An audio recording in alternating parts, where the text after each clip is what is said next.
Hey everybody, let's take a look now at lesson 5. So lesson 5 is on exponential functions.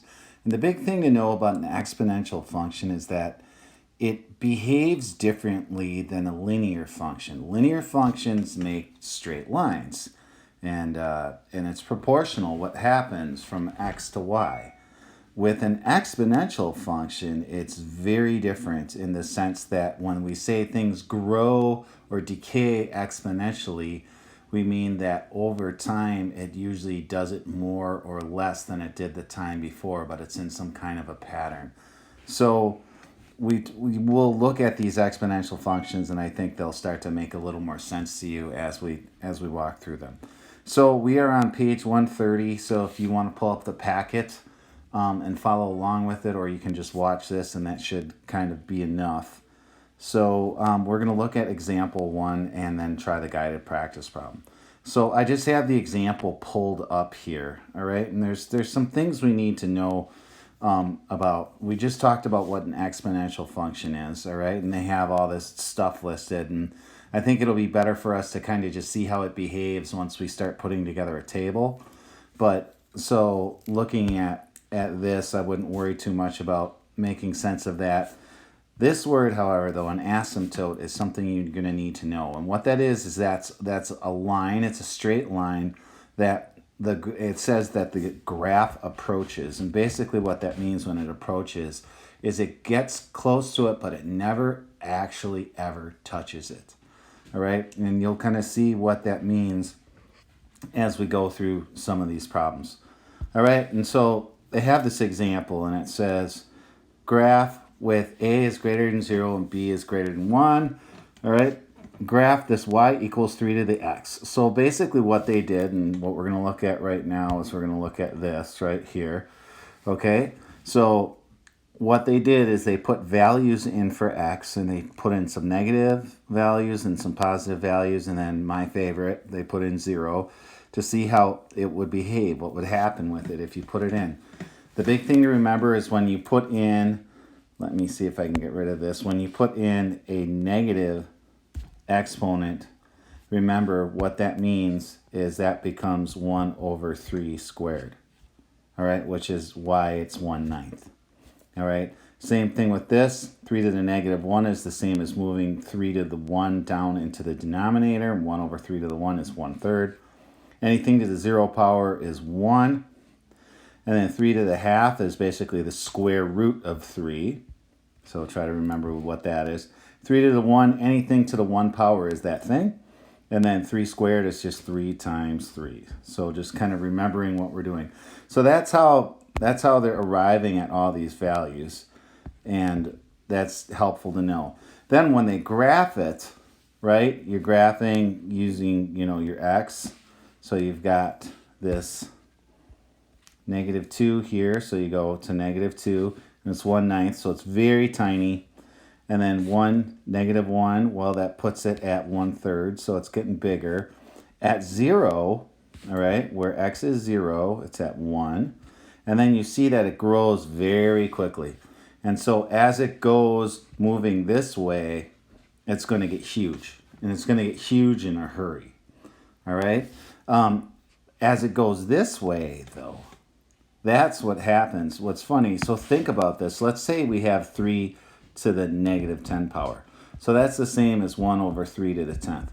Well, 3 to the 10th itself is a pretty big number. So 1 over a big number is going to be very tiny. So it's going to continue to get smaller and smaller and smaller. But this line, as it goes this way, is never going to hit 0. It will never hit 0. It's going to get really, really close, but it's not going to hit 0. All right? So let's talk about some of these things they want us to find in here. It says, find the y-intercept, state the domain, range, and the equation of the horizontal asymptote. All right, so let's look at these. Okay? So we've got the domain. So the domain is your x values, right? We got to remember that. It's your x. So that's just what numbers you can put in. You can put anything in this, right?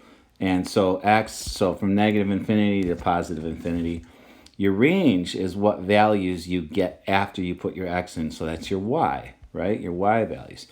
So we know that it never will reach 0. So that's why you have y is greater than 0. It can't be that because that would mean it equals 0, but it never does. And then that's y is going to eventually reach infinity. And we said that y is going to get a lot bigger, a lot quicker than x is, right? And then when we talk about that horizontal asymptote, right? So our asymptote is that line that the graph approaches. Well, this side of the graph here just keeps going up and isn't going to ever approach any line because you can put anything in. But however, this side of the graph, as it goes this way, will get closer and closer and closer to the x-axis. And the x-axis is the line y equals 0. So that is the horizontal asymptote. All right, so a lot of new information thrown at you. It's not super complicated. It's just a matter of kind of using some common sense with putting in all of our information and then trying to make sense of it all. All right, so let's take a look at an example with you guys. Okay, so let's take a look at this one right here. So it says graph y equals 7 to the x power. Find the y-intercept and state the domain, range, and equation of the horizontal asymptote. All right, so our first thing is we're going to figure out what our x values are, or we know what our x values are, so I just kind of put those in for you. So I would say on a general level, almost always use these or something close to that.